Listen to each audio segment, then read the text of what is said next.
New Year's Revolution 2006. John Cena is booed to hell and back after surviving the Elimination Chamber, last eliminating Carlito. Weird.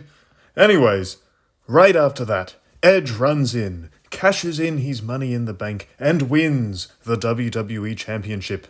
This was an insane, unthinkable moment at the time that shot Edge into the stratosphere for an entire 21 days before he dropped the gold back to John Cena.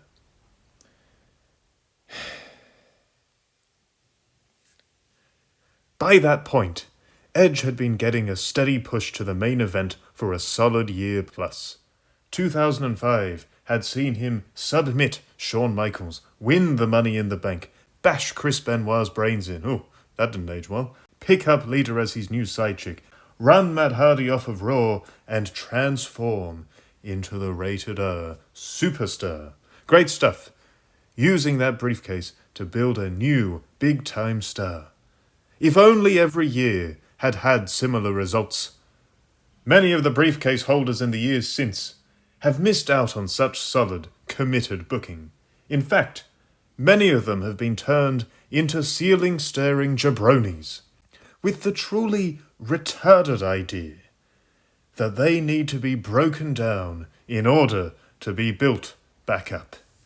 This kind of booking, making fools out of new talent before suddenly trying to push them and failing, was a classic symptom of the dark days of Vince McMahon's closing stretch as the emperor of sports entertainment.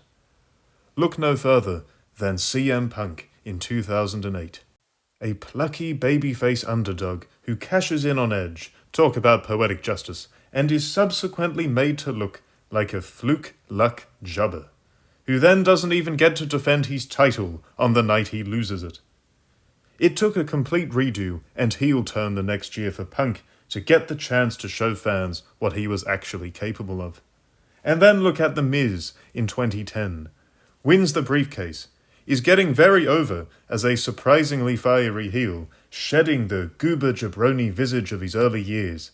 As Mr. Money in the Bank, he gets tapped out in US title matches twice by Daniel Bryan, who was something of a super jobber at that point, fails to save the day for Team Raw at bragging rights, and then cashes in on an injured Randy Orton to steal a title he's clearly not worthy of.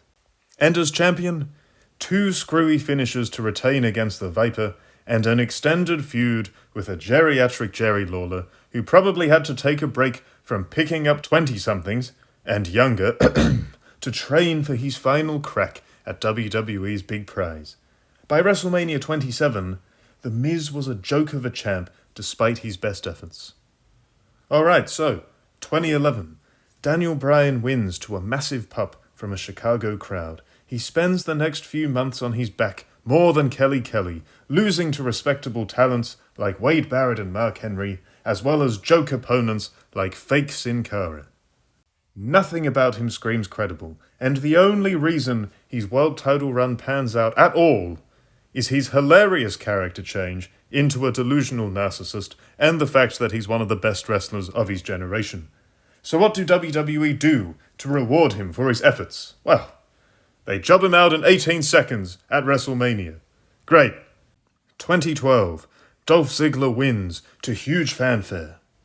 And he spends the rest of the year eating pinfalls like Lizzo at Golden Corral. 2013, Damien Sandow, surprise winner, unsurprised jobber, job to hell, fails to even successfully cash in when a one-armed John Cena teaches him a lesson in what a real star is. The examples are endless, and the only really notable exceptions to go against this are Seth Rollins in 2014, who was very well pushed right up until he was turned into a coward champ after cashing in, and Dean Ambrose, whatever happened to that guy, who cashed in the same night he won. 2017, Baron Corbin and Carmella. Baron Corbin wins the briefcase, and is made to look like the dumbest son of a gun, the most special needsy idiot in the WWE since Eugene, losing via roll-up to Jobber Mahal, courtesy of John Cena. Carmella, meanwhile, needs a man, well, who are we kidding, a subhuman troglodyte, to win the briefcase for her. A result so retarded, so spasticated, that we had to endure a second, awful, women's ladder match no one wanted just a few weeks later. 2 failed stars, cut off at the knee, almost immediately. Fast forward a bit to 2021. Big E. For years, he'd been touted as a big star in waiting, and yet, despite being a big strong boy with a lovable babyface gimmick, he cashes in as heelishly and as cheaply as possible on Bobby Lashley, beginning a title run where he gets 0 character growth and largely has to play nanny for the other New Day guys. And let's not even get into how that title reign ended, or what being demoted back to the mid-card led to for Big E.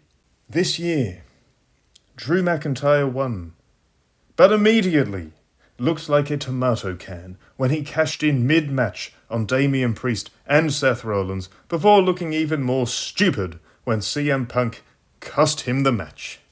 Tiffany Stratton wins the women's briefcase. Good choice. She has a lot of upside. Fans like her. She's got a funny character and decent offense, bar when she misses that moonsault and you're left wondering if her sizable implants are gonna have themselves a whoopsie on Impact. As Miss Money in the Bank, we've seen her become a spineless, second fiddle sidekick to Nepo Jax, who's enjoyed a solid push thanks to the power of Dwayne Johnson's eyebrow this year. Stratton is now basically allergic to winning, and when she inevitably cashes in, her run will kick off with her looking inept and mid, rather than a new star in the house. This long-running trend is something you'd think would be left behind in the Vince days, what with smarky fanboys and butts telling us the Triple Nose era is the greatest thing ever. And yet, Mr. Money in the Bank 2022, Austin Theory, was buried to hell, jobbing to Johnny Generic and failing to cash in successfully on a mid-card belt. And no, his subsequent US title run and cheap win over an old John Cena did not save him. Look no further than the fact he is literally henchman number 2 these days.